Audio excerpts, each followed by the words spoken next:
Magandang araw! Ang ibabahagi ko ngayong araw ay isang halimbawa ng isang suring pelikula. Magbasa, makinig, matuto at magsaya. Ako si Binibining Menya. Handa na ba kayo? Tara na, umpisa na nating isa-isahin at pirapirasuhin ang mga detalyeng nakapaloob dito. Katulad ng binanggit ko kanina, ang ibabahagi ko ngayong araw ay isang uri ng suring pelikula sa pelikulang Harry Potter and the Sorcerer's Stone. Ang Harry Potter and the Sorcerer's Stone o Philosopher's Stone ay unang libro ni J.K. Rowling mula sa serye na Harry Potter. Sinasabing ang nobelang ito ay naghatid kay Rowling ng kasikatan bilang isang mahusay na manunulat sa buong mundo. Sinapelikula ito noong taong 2001 na idinirect ni Chris Columbus at ibinahagi ng Warner Bros. Pictures.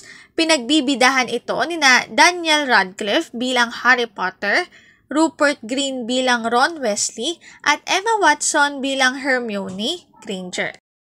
Tinatayang umabot sa $780 milyong ang kinita nito na naging worldwide box office hit at kinilala sa iba't ibang award-giving bodies tulad ng Academy Awards. Nagbukas sa isang pagdiriwang ang kwento na kadalasang palihim dahil sa ang mga nagdaang taon ay laging ginugulo ni Lord Voldemort. Bago ang gabing iyon, natuklasan ni Voldemort ang pinagtataguan ng tagong mag-anak na Potter at sina Lily at James Potter. Ngunit, nang itinuro na niya ang kanyang wand sa sanggol nitong anak na si Harry, ang sumpang ito ay bumalik sa kanya. Ang kanyang katawan ay nasira at si Voldemort ay naging isang walang kapangyarihang kaluluwa. Naghahanap ng isang lugar sa mundo na walang makakaistorbo, samantalang si Harry naman ay naiwang may marka ng kidlat sa kanyang noo, ang natatanging palatandaan ng sumpa ni Voldemort. Ang misteryosong pagkakatalo ni Voldemort kay Harry ay nagresulta sa pagkakakilalang ang batang nabuhay sa mundo ng mga wizard. Ang ulilang si Harry Potter ay sumunod na pinalaki ng kanyang malupit at walang kapangyarihang kamag-anak, ang Dursleys, na walang pakialam sa pinagmula ng mahika at sa hinaharap ni Harry. Balit sa paparating na ika-11 niyang kaarawan, nagkaroon si Harry ng kanyang unang kontak sa daigdig ng mahika nang makatanggap siya ng sulat galing sa Hogwarts School of Witchcraft and Wizardry. Kinuha naman ang kanyang tiya-tiyo bago pa niya ito magawang mabasa. Sa kanyang ika-11 kaarawan, sinabihan siya na siya ay isang wizard at inanyayahan na pumunta sa Hogwarts. Sinabihan siya ni Hagrid na nagturo sa kanya kung paano gumamit ng mahika at gumawa ng potions. Natutuhan din ni Harry na malampasan ang mga panlipunan at emosyonal na hadlang sa kanya sa paglaban niya hanggang sa kanyang pagbibinata at pagharap sa makapangyarihang si Voldemort.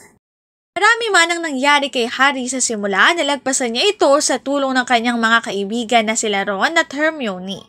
Katulong din niya si Professor Dumbledore na laging nariyang nagbibigay ng payo at paalala sa kanya.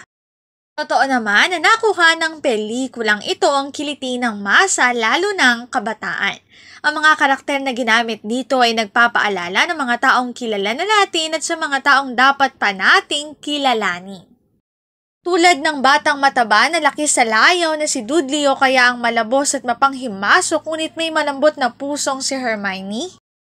Malaking bilang rin ng mga batang manonood ang makaka-relate kay Harry, partikular na sa kanyang inisyal na damdamin ng ganap ng pagkakahiwalay at di kasali sa isang pamilya, ngunit dumating ang panahon na dapat na niyang iwanan ang naturang buhay niya upang pumunta sa lugar kung saan siya kabilang at magiging ganap na masaya. Sadyang nailarawan ng mabuti at detalyado ang Hogwarts bilang kaakit-akit na lugar na hindi lamang puno ng salamangka at mahika na tunay na katangi ang pinapangarap na mapuntahan ng pangunahing tauhan.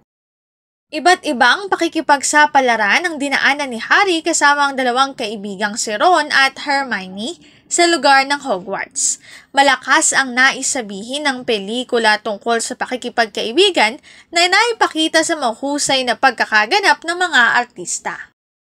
Mas lutang na lutang ang kahusayan ni Daniel bilang si Harry na dumanas ng malaking hamon sa buhay. Totoong magaling ang pagkakasulat ng script. Ang kasaysayan nito ay inilahad sa pamamagitan ng malalim na pananaliksik at pag-iisip. Buhay na buhay ang pelikula kung saan nakatulong ng malaki ang kulay na nakaangkop sa kapaligirang kinunan ng kamera, bagaman hindi rin maiiwasan ang pagkakaroon ng larawang kulang sa ilaw. Kabuuan, ang pelikulang Harry Potter and the Sorcerer's Stone ay isang napakagandang pelikula. Sa pamamagitan ng pelikulang ito, nakikilala natin ang kultura ng ibang bansa at impluwensyang nadala nito sa atin. Isang halimbawa ng suring pelikula, Harry Potter and the Sorcerer's Stone. Dito na nagtatapos ang aking pagbabahagi. Sana ay marami kayong natutuhan. Muli, magbasa, makinig, matuto at magsaya. Ako si Binibining Menya. Paalam!